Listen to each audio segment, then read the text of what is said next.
U.S. President-elect Donald Trump has nominated retired General Keith Kellogg as a special envoy for Ukraine and Russia.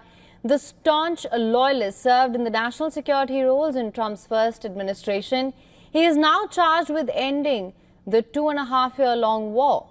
Kellogg co-wrote an academic paper earlier this year calling for Washington to use military aid to Ukraine as leverage to push for peace talks.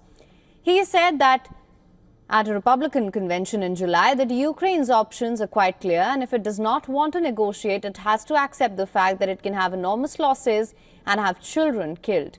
Trump's move to pick Kellogg comes amid a wave of escalation in view of Russia and North Korea's deepening military ties. Highlighting Pyongyang-Moscow ties, Ukrainian ambassador to the United Nations has once again called on members to continue their support for Ukraine. But the Russian deputy envoy has reiterated that Kremlin's position that every escalation from the West is going to be decisively responded to.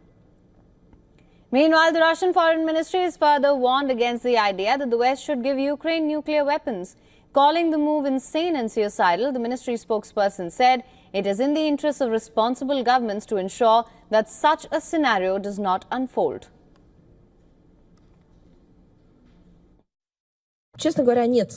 Frankly speaking, there is no doubt that the collective West may well provide Ukraine with the opportunity to acquire nuclear weapons. Our opponents have repeatedly proven that no international treaties or obligations hold them back.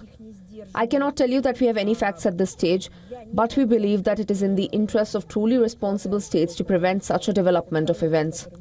The irresponsible actions of the Kiev regime and its Western curators may put the entire world on the brink of disaster, and I think that the world majority understands this perfectly well.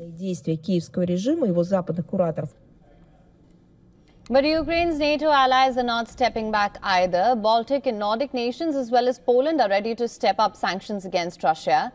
At a summit in Sweden, Denmark, Estonia, Finland, Latvia, Norway, Poland and Sweden voiced their intent to expand on Russian sanctions.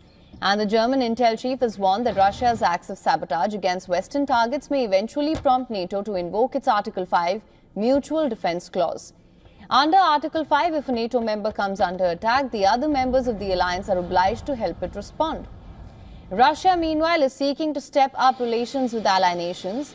Russian President Vladimir Putin has held a bilateral meeting with his Kazakhstan counterpart in Astana.